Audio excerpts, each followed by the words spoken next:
Someone once said family is where you're safe, but that night, in the backyard strung with fairy lights, I was shoved to the ground while relatives laughed and chatted. He thought no one would dare act. He didn't see the silver-haired woman by the window tilt her head in signal, didn't notice the stranger sitting beside Grandma, someone whose mere gesture could silence the entire party. And when the handcuffs clicked amid clinking plates, I looked him straight in the eye and said, "I've been waiting 10 years for this moment." My name is Lena Hart, and I learned early that small towns like Havenbrook, Illinois, have their own rules about family.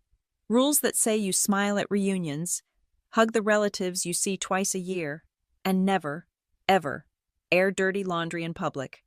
At 34, working as a risk compliance specialist at Northline Children's Health Consortium, I'd built my life around rules that actually made sense. Documentation, evidence, clear boundaries. Everything my family pretended didn't matter. The trouble started when my mother, Diane, married Cliff Rourke 5 years ago. On paper, he looked perfect. Owned a contracting business, volunteered at the VFW, always had a firm handshake and a story about supporting local veterans, the kind of man Havenbrook approved of, the kind who knew exactly how to play the loving stepfather in public while systematically dismantling my dignity in private. "Lena's always been difficult," he'd say at family dinners, laughing as if we shared an inside joke. "Thank God Diane has me to help straighten things out," the relatives would chuckle. My mother would beam, and I'd grip my fork until my knuckles went white, because pointing out that I'd been living independently since college, that I had a career and a life that needed no straightening, would make me the problem, the ungrateful daughter who couldn't accept her mother's happiness. His son Cole was different story entirely. 28, unemployed, and somehow always launching another business venture that required funding. Where I was difficult, Cole was entrepreneurial. Where I was ungrateful, Cole was family-oriented, the golden child who could do no wrong, especially when it came to needing money for his latest scheme. My grandmother, Evelyn Hart, watched it all from her wingback chair at these gatherings. 91 years old, sharp as a surgical knife, holder of the family trust and keeper of our history. She'd built her fortune through decades of careful investment after my grandfather died, turning a modest inheritance into something substantial, something Cliff had been circling like a vulture since the day he married my mother. "Family takes care of family," Cliff would say, usually when Cole needed another loan.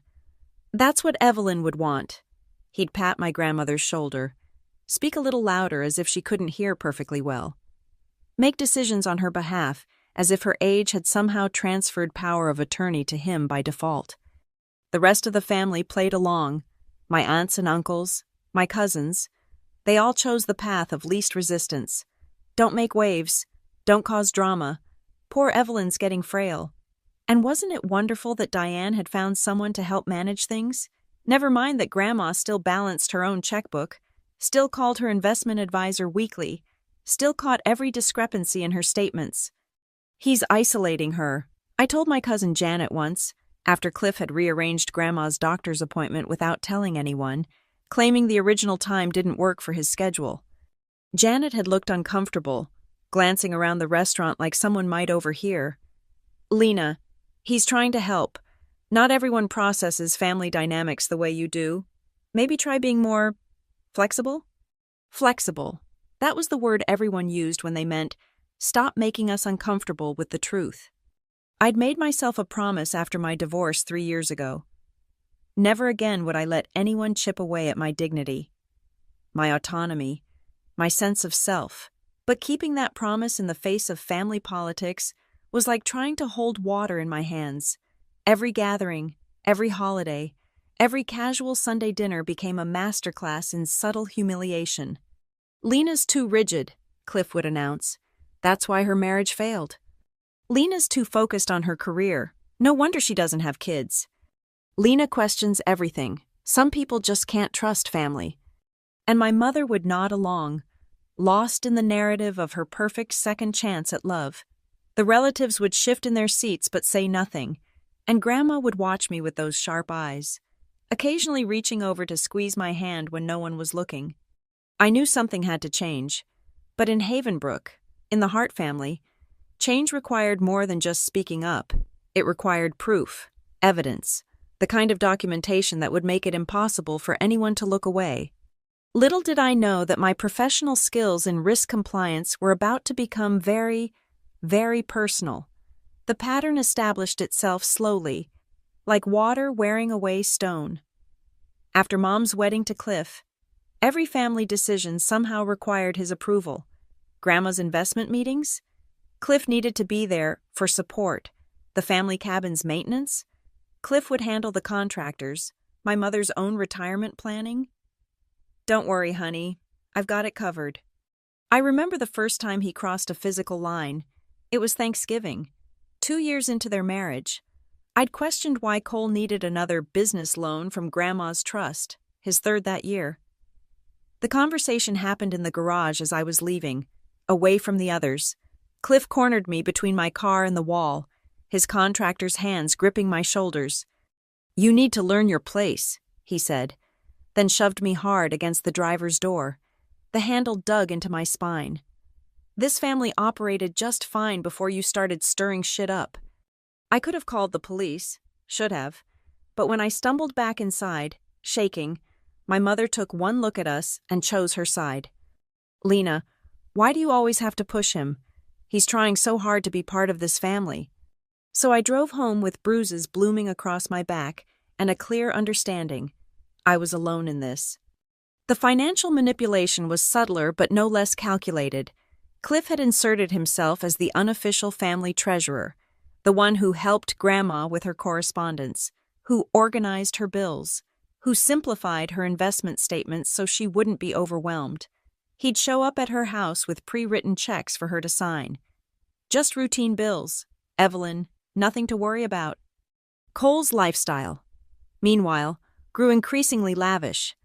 The struggling entrepreneur suddenly had a new truck, top-of-the-line gaming equipment, expensive watches. His social media filled with posts about grinding and building an empire, always tagged at upscale restaurants and exclusive venues. "Investors believe in my vision," he'd say when anyone asked. But I knew Grandma's trust was the only investor bankrolling his delusions. The family's willful blindness felt like another form of betrayal. At Easter dinner, when Cliff interrupted Grandma mid-sentence to explain what she meant, my Aunt Patricia just smiled nervously. When he answered questions directed at her, speaking louder and slower as if she were a child. Uncle Robert studied his plate. When he started keeping her financial documents at his house for safekeeping, my cousins found urgent reasons to leave early. "She's lucky to have someone looking out for her," became the family refrain, as if a woman who'd run her own finances for 7 decades suddenly needed a self-appointed guardian. I started documenting everything, every dismissive comment, every financial irregularity I could spot, every time Cliff physically intimidated me, always when no one was watching, always careful not to leave visible marks. I took photos of Grandma's signatures on birthday cards from years past, comparing them to the shaky scrawls on recent documents. I screenshotted Cole's social media posts, matching dates to large withdrawals from Grandma's accounts. "You're being paranoid," my mother said when I tried showing her my concerns. "Cliff handles everything because he cares. Why can't you just be grateful?" Grateful, that word followed me like a shadow. Grateful that my stepfather controlled my grandmother's money. Grateful that he'd made me unwelcome in my own family. Grateful that he'd turned my mother into someone I barely recognized. A woman who now parroted his opinions, who apologized for my difficult personality to anyone who'd listen. The breaking point came at last summer's reunion. Cliff had taken to calling them his family gatherings, as if marrying my mother had transferred ownership of our entire lineage. He'd pulled me aside during setup, gripping my arm hard enough to leave fingerprints. "Evelyn's updating her will," he said quietly. "Cole's been such a help to her lately, unlike some people who only show up to cause trouble." The threat was clear: fall in line or be written out entirely. Not just from the money, I didn't care about that, but from my grandmother's life, from the family that was already half convinced I was the problem. That night, I made a decision. I wouldn't let him win. I wouldn't let him steal from my grandmother or erase me from my own family. But I'd learned that words weren't enough in Havenbrook. I needed proof. I needed allies. I needed a plan that would expose Cliff for what he was, not with accusations that could be dismissed, but with evidence that couldn't be ignored. The compliance specialist in me knew exactly where to start. Paper trails don't lie, even when families do. Working in risk compliance at Northline Children's Health Consortium taught me that fraud leaves fingerprints. Every falsified document, every unauthorized transaction, every forged signature tells a story if you know how to read it. As I processed vendor contracts and audit reports at work, I couldn't stop thinking about those shaky signatures on Grandma's checks. The revelation came during a routine training on financial irregularities. Our instructor showed examples of signature forgeries, how they often showed hesitation marks, unnatural pen pressure, telling inconsistencies in letter formation. I stared at the presentation, my mind racing back to the authorization forms Cliff had been having Grandma sign. That evening, I drove to Grandma's house unannounced. Cliff's truck wasn't there. Poker night with his VFW buddies. I found her in the living room, reading her investment portfolio summary. "Grandma, can I see the checks you signed this week?" She looked up, those sharp eyes studying me. "They're in Cliff's filing system. He says it's more organized that way." "And the authorization forms for the trust withdrawals?" "Same place." She set down her papers. "He brought them by yesterday. Something about Cole's consulting firm needing operating capital." I pulled out my phone and showed her a photo I'd taken at last year's birthday dinner. Her signature on my card, strong and flowing despite her age. Then I showed her a screenshot from Cole's Instagram, him posing with a new Rolex, captioned, "Success is the best revenge, #entrepreneur life, #invested." "Grandma, the signatures on those recent forms, did you sign them yourself?" She was quiet for a long moment. "My hand shakes more these days. Cliff's been helping steady it." Helping? There it was. I spent the next weeks leveraging every skill I'd learned at Northline. I reached out to Mara Quinn, my law school friend, who'd become a civil litigation attorney. We'd stayed close since our University of Chicago days, and she'd just started her own practice, Quinn and Alder, specializing in financial fraud and elder protection. "Jesus, Lena," she said, reviewing my documentation. "This is textbook financial exploitation, but we need more than suspicions." That's when I brought in Theo Briggs, a forensic accountant who did freelance work for various firms. Quiet, methodical, and absolutely brilliant at following money trails. I'd hired him through Northline for a vendor audit once, and he'd uncovered a 3-year embezzlement scheme everyone else had missed. Together, we built our case. Mara filed formal requests for Grandma's financial records, ostensibly for tax planning purposes at Grandma's request. Theo traced the trust withdrawals, mapping how money flowed from Grandma's accounts through Cole's consulting firm to his personal expenses. I compared signatures, documented conversations, gathered evidence. The pattern was damning. In 2 years, nearly $400,000 had been siphoned off through various schemes. Cole's consulting firm had no actual clients, no business registration, no tax filings. The signatures on the authorization forms showed clear signs of guided signing, someone holding and directing a hand, not their own. "We could file charges now," Mara said, "but he'll claim Evelyn consented to everything. It'll be he said, she said." That's when Grandma surprised us all. "I'm not as fragile as everyone thinks," she said during one of our strategy meetings. "I've been watching, too, recording things in my own way." She produced a leather journal, filled with dated entries in her careful handwriting, every pressured signing, every time Cliff had helped with her finances, every withdrawal she'd questioned only to be told not to worry. She'd even noted which documents she'd signed willingly versus under pressure. "I was waiting," she said simply, "for someone to believe me." My throat tightened. All this time, while the family painted her as declining, she'd been documenting her own exploitation. "Why didn't you say something?" She smiled sadly. "To whom? Your mother thinks Cliff walks on water. The others don't want drama. But you kept fighting even when everyone told you to stop. I knew if anyone would see the truth, it would be you. We adjusted our strategy.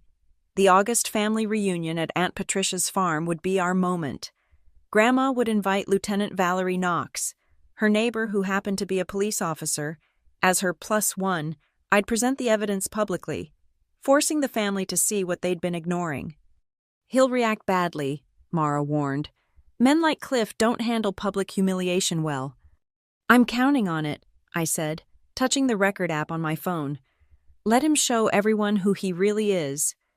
The trap was set. Now we just had to wait for the reunion, and for Cliff to walk right into it. The weeks leading up to the reunion required careful orchestration. Mara drew up papers for an emergency protective order, ready to file the moment we had documented proof of physical threat or violence. Theo prepared a comprehensive financial report with charts that even the most willfully blind relative couldn't misinterpret, and I practiced, in front of mirrors, in my car, in the shower, keeping my voice steady while delivering devastating truths. Grandma played her part perfectly. When Cliff mentioned updating her will again, she nodded agreeably. After the reunion, she said, I want all the family there when I make changes. It's only fair. His eyes had lit up with greed. Of course he'd want witnesses to what he assumed would be Cole's windfall. Lieutenant Valerie Knox proved to be an unexpected ally, a 20-year veteran of the force. She'd lived next door to Grandma for a decade and had her own suspicions about Cliff. I've seen this too many times, she told us during our planning meeting. Financial abuse hidden behind family loyalty. I'll be there, but I can only act if I witness something actionable. He's careful, I warned. He only gets physical when no one's watching. Knox smiled grimly. Men like that get sloppy when they think they're winning, and from what you've told me, he thinks he's about to win big. I invested in a high-quality recording device disguised as a phone case. Illinois is a two-party consent state, but I'd be recording myself and any threats made directly to me. Mara researched every legal precedent, ensuring our approach was bulletproof. Theo created presentation materials that could be displayed on Aunt Patricia's outdoor projection system, supposedly for sharing family memories. The hardest part was maintaining normalcy. At work, I processed compliance reports and investigated vendor irregularities while my mind churned through contingencies. What if Cliff didn't take the bait? What if the family turned on me entirely? What if Mom never forgave me? But then I'd remember Grandma's journal, her careful documentation of her own exploitation, and my resolve would harden. This wasn't just about money or even justice. It was about proving that truth mattered more than comfortable lies. Cole, predictably, began dropping hints about his major expansion plans on social media, pictures of commercial real estate listings, posts about generational wealth, cryptic references to family support. He even messaged me directly. Hope you're ready for big changes, 'cause some of us are moving up in the world. I saved every message, every post, every piece of evidence that showed consciousness of guilt. 3 days before the reunion, Cliff cornered me at the grocery store. No witnesses in the cereal aisle. I know what you're doing, he hissed, grabbing my wrist. All your questions. You're snooping around. You're trying to poison Evelyn against us. I kept my voice calm, aware of the recording device. I'm trying to protect my grandmother. His grip tightened. You have no idea who you're messing with. I've worked too hard to let some uptight bitch ruin everything. Back off, or you'll regret it. Is that a threat, Cliff? He leaned closer, his breath hot with coffee and menace. It's a promise. After the reunion, after the will's updated, you're going to find yourself very unwelcome in this family. Your mother already knows you're unstable. It won't take much to convince everyone else. I pulled my wrist free, my heart hammering but voice steady. We'll see about that. He stormed off, leaving me shaking in the breakfast food section. But I had what I needed, a clear threat, recorded and time-stamped. That night, Grandma called.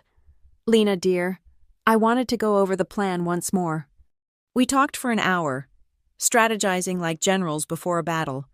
She'd already transferred copies of key documents to her safety deposit box, with Mara listed as having access. She'd spoken privately with her investment advisor, flagging any unusual activity. She'd even written letters to each family member, to be opened when the time was right. "Are you sure about this, Grandma? Once we start, there's no going back." Her voice was steel wrapped in silk. "I've lived through the Depression, a world war, and 50 years of Midwestern winters. I'm not about to let some two-bit con man and his worthless son steal what I've built. It's time the family sees what they've been choosing to ignore." The reunion was in 72 hours. Everything was in place. The evidence, the allies, the legal preparations. All we needed now was for Cliff to be himself. Arrogant, violent, and absolutely certain he was untouchable. He had no idea that Grandma's sweet elderly neighbor was a decorated police officer. No idea that every financial transaction had been traced and documented. No idea that his threats were recorded and transcribed. Most importantly, he had no idea that the frail old woman he'd been exploiting had been playing a longer game than he could imagine. The trap wasn't just set, it was ready to snap shut. The morning of the reunion, rumors were already circulating through the Hart family grapevine. Cousin Janet called me at 7 a.m., her voice pitched with false concern. "Lena, people are saying you're planning to challenge Grandma's will, that you're upset about Cole getting his fair share. Is it true?" I kept my voice neutral. "I'm just looking forward to seeing everyone, Janet." But Cliff said, "I'll see you at the farm." By noon, my phone was buzzing with messages. Aunts wondering why I was stirring up trouble. Uncles suggesting I think about family harmony. Mom's text was the worst.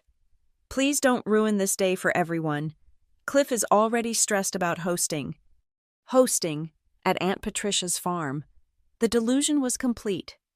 I arrived early to help with setup and to check the projection equipment. Theo had designed the financial presentation to look like a family slideshow at first glance. The real data would only appear when I triggered the remote. "Lena!" Aunt Patricia hugged me, then whispered, "Cliff's been telling everyone you're going through a rough patch, job stress or something. We're all supposed to be extra gentle with you." Perfect. He was laying groundwork to dismiss anything I might say as a breakdown. By 3 o'clock, cars filled the gravel drive. Grandma arrived with her neighbor friend, Lieutenant Knox, in a floral sundress and cardigan, looking like everyone's favorite aunt. They settled into chairs near the patio doors, Knox positioning herself with clear sightlines to the entire yard. Cliff held court by the grill, Cole at his side like an heir apparent. They'd coordinated, matching polo shirts, identical smirks, passing out beers and collecting loyalty. My mother orbited them, refilling platters and glowing with misplaced pride. "Lena's here," someone announced, and heads turned. Cliff raised his beer in mock welcome. "There's our career woman. Hope you brought your appetite instead of your audit reports." Polite laughter rippled through the crowd. I smiled, touching the recording device in my pocket. Wouldn't miss it for the world. The afternoon crawled by in a haze of small talk and potato salad. I watched Cliff work the crowd. Noticed how he kept checking on Grandma, how he'd steered 3 different conversations toward Cole's business success, the groundwork for his announcement. Around 5, he clinked a knife against his beer bottle. "Family meeting time. Gather round. Everyone?" My pulse quickened. This wasn't planned. He was jumping the timeline. "As you all know," Cliff began, "I've been helping Evelyn manage her affairs, making sure everything's in order for the future." He gestured magnanimously toward Grandma. "She's got some announcements about the family trust." Grandma smiled serenely. "I do indeed. But first, I thought we could share some memories." Lena's prepared a little presentation about our family's financial journey. Cliff's face flickered with confusion, but he recovered. "That's great. Family history's important." I stood, remote in hand.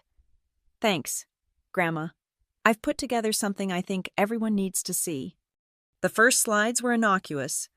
Old photos of Grandma and Grandpa, the small hardware store that started it all. Then I clicked forward. Our family's success came from hard work and careful planning. Grandma turned a modest inheritance into a substantial trust through decades of smart investing. Click.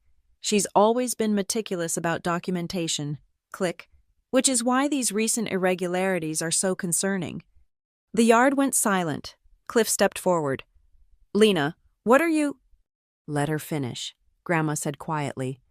I clicked again. Theo's charts filled the screen. Money flowing from trust to Cole's phantom company. Signatures side by side, showing clear forgery. Cole's social media posts dated against withdrawals. $400,000, I said clearly. Siphoned out through fraudulent authorizations and forged signatures. Documented, traced, and verified by forensic accounting. The silence shattered into gasps and murmurs. Cole lunged for the laptop. You lying bitch! That's all fake. He shoved me hard, sending me stumbling. The laptop crashed to the ground. For a moment, everyone froze. Then Cliff charged. You ungrateful... He grabbed my arm, spinning me around. I told you to back off. Cliff, stop! My mother screamed. But he was beyond stopping. In full view of 40 relatives, he drew back his fist and drove it into my ribs. Pain exploded through my side as I hit the ground. That's enough. Lieutenant Knox's voice cut through the chaos. In seconds, she'd separated us, badge out, authority radiating from every line of her body. Sir, step back immediately. Cliff's face went white. Who the hell are you? Lieutenant Valerie Knox, Havenbrook PD, and you just assaulted someone in front of 36 witnesses. She looked at me. Ma'am, do you want to press charges? I stood slowly, one hand pressed to my ribs.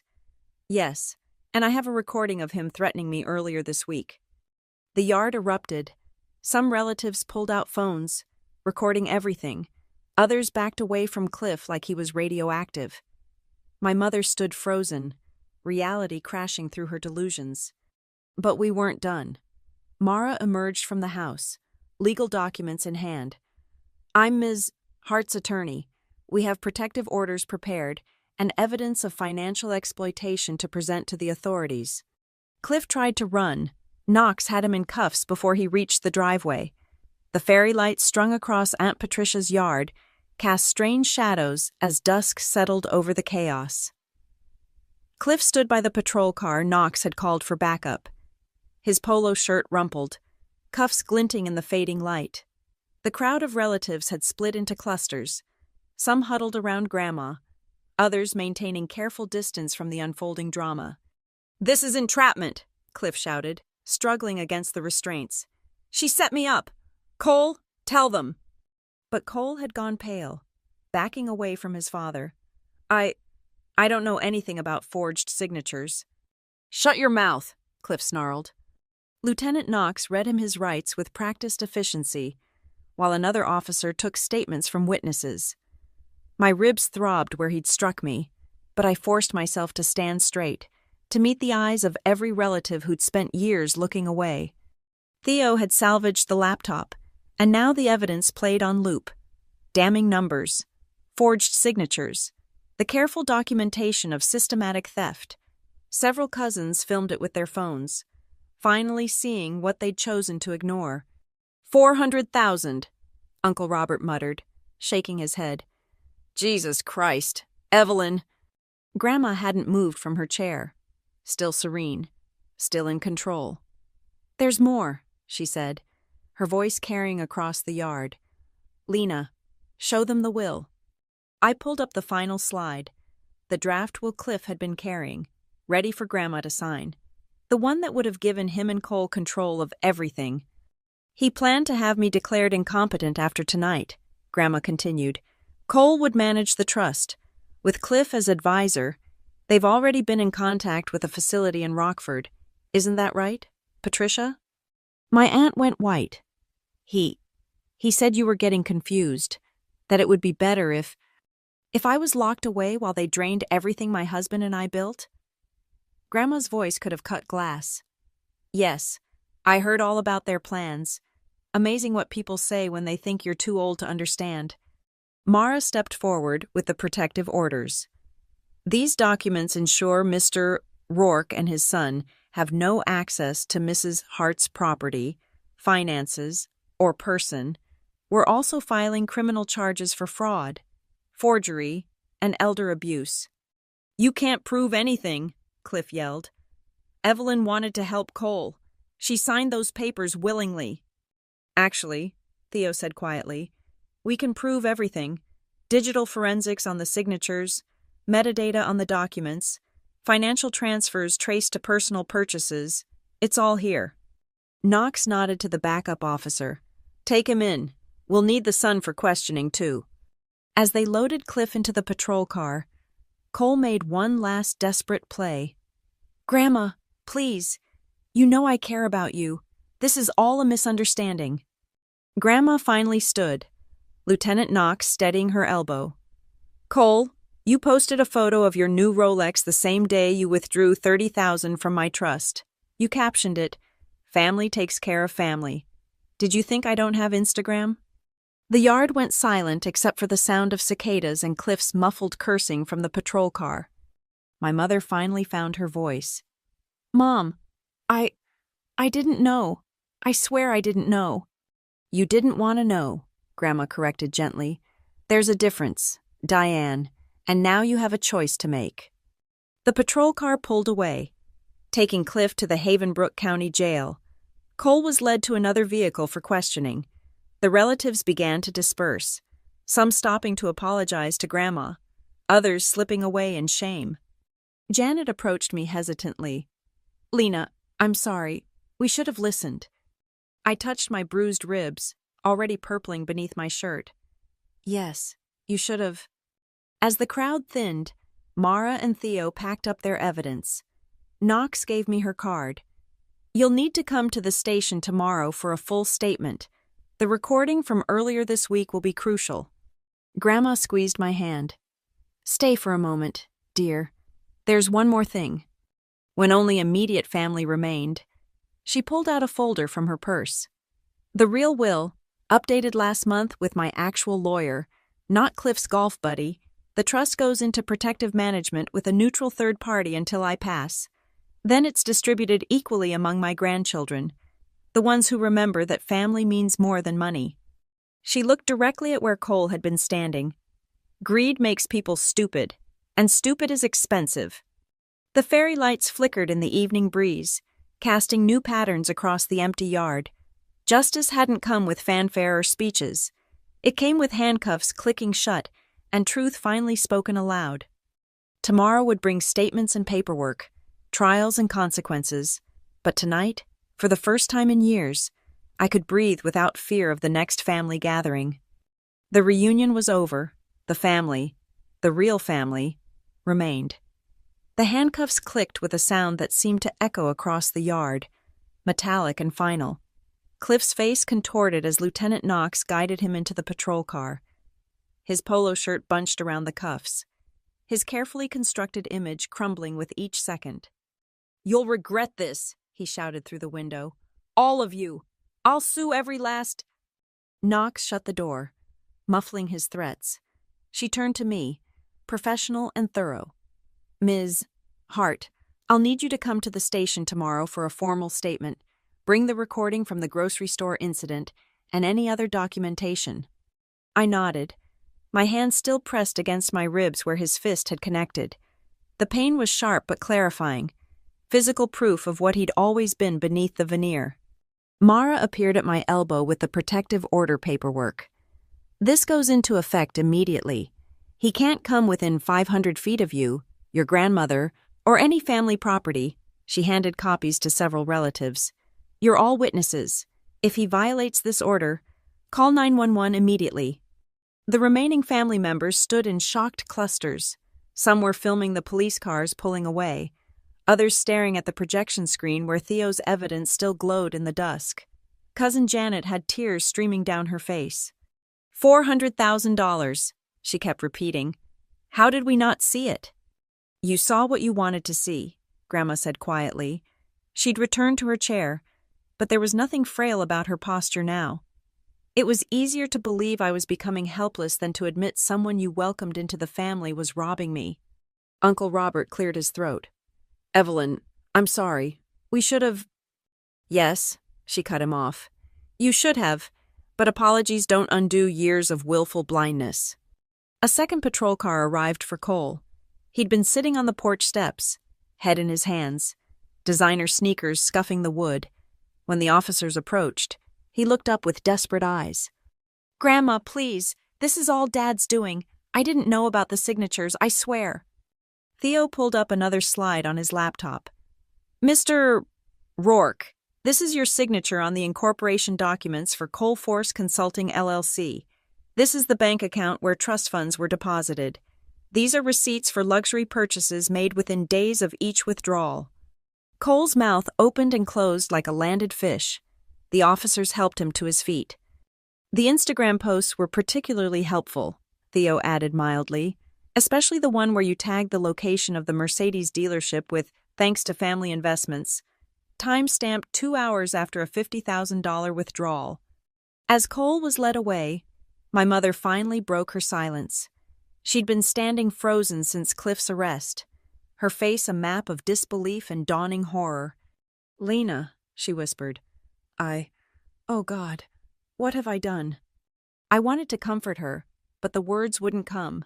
She'd chosen him over me, over Grandma, over the truth staring her in the face. That betrayal cut deeper than any physical blow. Grandma spoke instead. Diane, you have decisions to make. That man won't be in prison forever. You need to decide who you want to be when he gets out. The projection screen went dark as Theo packed up his equipment. The financial evidence had been submitted to the prosecutor's office, copies distributed to the family attorney, backups secured in multiple locations. The paper trail was irreversible now. Knox returned from her patrol car with an evidence bag. Ms. Hart, I'll need the recording device you're carrying. Chain of custody for the earlier threat. I handed over the device, along with my phone containing the grocery store recording. She labeled everything carefully, methodically. This was just another case to her, but to me, it was vindication of every gaslit moment, every dismissed concern, every time I'd been called difficult for seeing the truth. One more thing, Knox said, producing a camera. I need to document your injuries. As she photographed the bruising on my ribs, several relatives turned away. Good. Let them be uncomfortable. Let them see what their silence had enabled. Mara gathered the remaining family members. Mrs. Hart has asked me to inform you all that effective immediately, any family financial matters will be handled through the Trust's appointed administrator. No exceptions, no special favors, no loans that are really gifts. Anyone attempting to pressure or manipulate her will face legal consequences.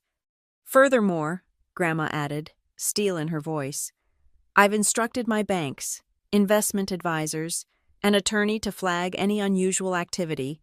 Every check I write, every document I sign, will be verified by multiple parties. I may be 91, but I'm not dead yet, and I won't be treated like I am. The message was clear. The era of exploitation was over. As the police cars disappeared down the country road, their taillights fading into darkness, I stood in the wreckage of what had been a family reunion, tables still laden with untouched desserts, chairs overturned in the chaos, the fairy lights now seeming garish against the reality of what had transpired. But I felt no regret, only relief, sharp and sweet as the evening air. The click of those handcuffs had been the sound of justice, finally served. The yard stood empty now, except for immediate family. The fairy lights swayed in the evening breeze, casting shifting shadows across abandoned plates and overturned chairs, evidence of the reunion that had become a reckoning. Grandma rose from her chair with more strength than anyone had seen in years. She walked to where I stood, still holding my bruised ribs, and took my face in her weathered hands. Thank you, she said simply, for seeing me, for fighting when everyone else chose comfort over truth. Behind her, the last police car's taillights disappeared into the darkness, taking with it 5 years of manipulation and lies. The click of those handcuffs still rang in my ears. Such a small sound to mark such a massive shift in our family's foundation. My mother approached hesitantly, mascara streaking her cheeks. "Lena, Not tonight, Mom," I said quietly. "Tonight, I just need to know it's over." She nodded, understanding that some bridges would take time to rebuild, if they could be rebuilt at all. Theo finished packing his equipment, the laptop that had displayed the evidence now safely stowed. "The prosecutor will be in touch within 48 hours, with what we've documented. Cliff's looking at serious time. Cole might get a plea deal if he cooperates," Mara added. "The protective orders are permanent unless a judge says otherwise. The trust is safe. Your grandmother's safe. You're safe." Safe. Such a simple word for such a complex victory. As family members began to drift away, some paused to squeeze Grandma's hand or murmur apologies. Aunt Patricia hugged me quickly before leaving, whispering, "I should have listened."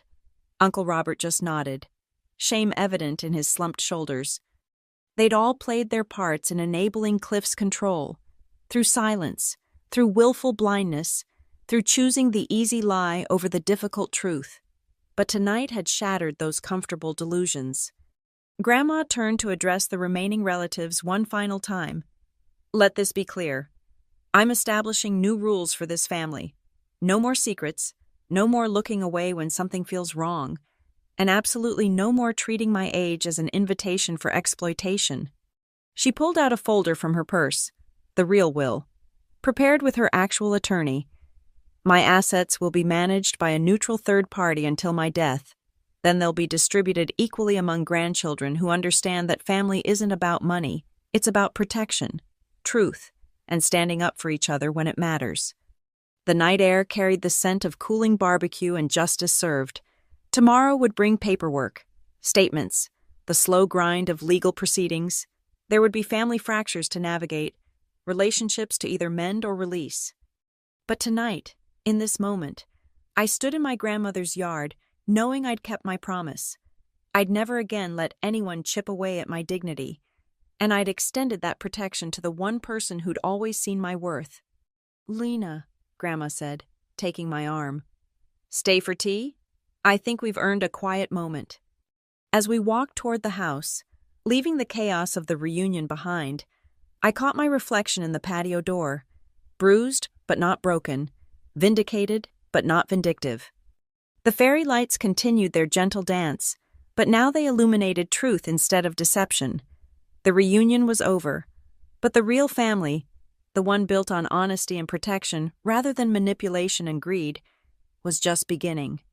Inside, Grandma put the kettle on, and we sat at her kitchen table like we had so many times before, but now, there were no more secrets between us, no more pretense, just two women who'd refused to let a con man rewrite their story.